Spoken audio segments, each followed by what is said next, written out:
family, and welcome to God's Be Revealed. How are you going through a degenerating disease right now? Is your hair pulling out? Your body is so much pain, and it feels like life is letting go. Here is God's will to you. I found this, and you will love it. We are reading from the book of Job, chapter 33, verse 21. Read with me. His flesh is consumed away. Is this what is happening to you? That it cannot be seen, and his bones that were not seen stick out.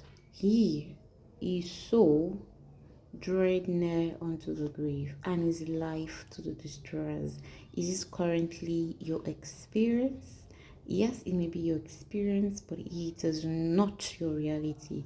Here is God's word. The word of God says, if there be a messenger with him, an interpreter, one among 1,000 to show unto man his uprightness. And that is what I've come to reveal to you as a messenger of God. I am here to let you see that God is not holding that thing you think you did to deserve this against you. Is not the one in it. This is not God. Here is what God's will says. It says, then he is gracious unto him, and saith, deliver him from going down to the pit. I have found a ransom. Glory. Yes, a ransom has been found for you in the person of Christ Jesus. And guess what? The ransom says, your flesh shall be fresher than a child. He shall return to the days of his youth.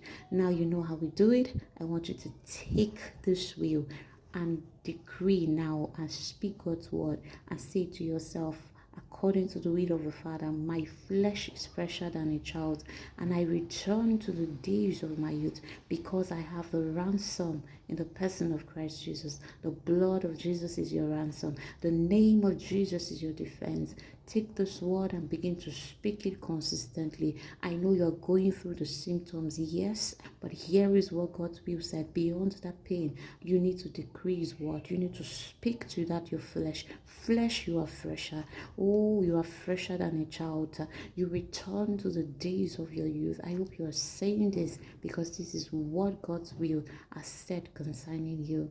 I look forward to hearing your testimonies. Ensure you're not giving in. Ensure you're praying unto your God, because He is favorable unto you. He will be favorable unto you. Ensure you're saying this in the midst of the pain.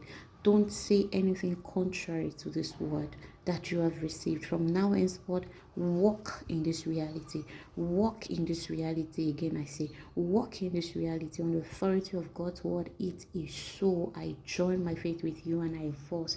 It is so, in Jesus' name.